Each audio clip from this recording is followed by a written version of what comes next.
Tungkol sa mga pagkain na inialay sa mga Diyos-Diyosan. Ngayon, tungkol naman sa mga pagkaing inialay sa mga Diyos-Diyosan, kung maaari ba natin itong kainin o hindi. Kahit marami na ang ating nalalaman, dapat nating tandaan na kung minsan ang kaalaman ay nagpapayabang sa tao. Mas mahalaga ang pagmamahalan, dahil ito'y nakapagpapatatag sa atin. Ang taong nag-aakala na marami na siyang alam ay kulang pa rin talaga sa kaalaman.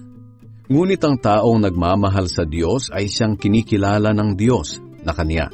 Kaya kung tungkol sa mga pagkaing inialay sa mga Diyos-Diyosan, alam natin na ang mga Diyos-Diyosang ito'y hindi totoong Diyos dahil iisa lamang ang Diyos. At kahit na sinasabi ng iba na may mga Diyos sa langit at sa lupa, at marami ang mga tinatawag na mga Diyos at mga Panginoon, para sa atin iisa lamang ang Diyos, ang ating Ama na lumikha ng lahat ng bagay at nabubuhay tayo para sa Kanya. At may iisang Panginoon lamang, si Jesucristo. Sa pamamagitan niya ay nilikha ang lahat ng bagay, at sa pamamagitan din niya ay nabubuhay tayo ngayon. Ngunit may mga mananampalataya na hindi pa alam ang katotohanan ito. Ang iba sa kanila ay sumasamba noon sa mga Diyos-Diyosan, kaya hanggang ngayon, kapag kumakain sila ng mga pagkaing inialay sa mga Diyos-Diyosan, naiisip nila na parang kasama na sila sa pagsamba sa mga Diyos-Diyosan.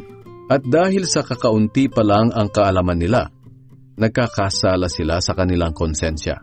Kung sa bagay, ang pagkain ay walang kinalaman sa ating kaugnayan sa Diyos. Walang mawawala sa ating kaugnayan sa Diyos kung hindi tayo kakain, at wala rin naman tayong mapapala kung kumain man tayo. Ngunit kahit na malaya kayong kumain ng kahit ano, mag-ingat kayo, dahil baka iyan ang maging dahilan ng pagkakasala ng mga taong may hina pa sa kanilang pananampalataya. Halimbawa, may kapatid kang hindi pa nakakaunawa sa katotohanan ito, at ikaw na nakakaunawa ay nakita niyang kumakain sa templo ng mga Diyos-Diyosan. Hindi ba't mahihikayat din siyang kumain ng mga pagkaing inialay sa mga Diyos-Diyosan kahit na para sa kanya ay isa itong kasalanan? Dahil sa iyong kaalaman, napapahamak ang iyong kapatid na mahina pa sa pananampalataya, na kung tutuusin ay namatay din si Kristo para sa kanya. At sa ganitong paraan ay nagkasala ka na rin kay Kristo. Dahil nagkasala ka sa iyong kapatid na mahina pa ang pananampalataya sa pag-udyok mo sa kanya na gumawa ng bagay na labag sa kanyang kalooban.